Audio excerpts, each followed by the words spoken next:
United States Supreme Court upheld the ban on TikTok.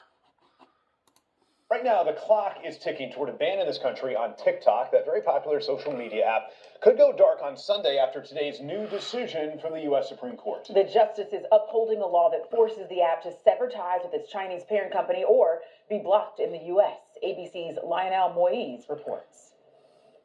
What am I supposed to do? TikTok users watching the clock. They're going to take away TikTok.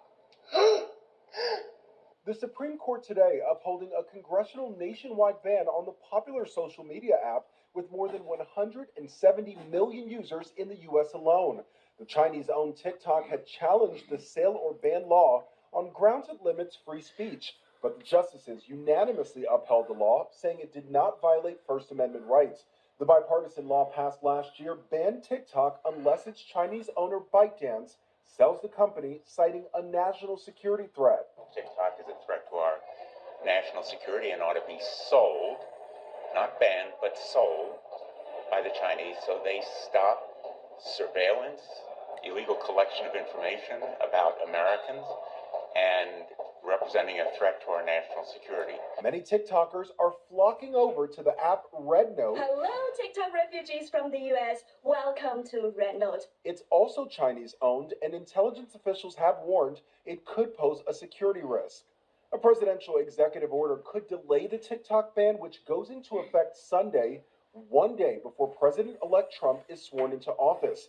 The Biden administration says it's the Trump administration to implement the law. President-elect Trump today telling Americans to stay tuned for his decision. The problem is that TikTok's terms of service, their new terms of service, says they can clone every app you have.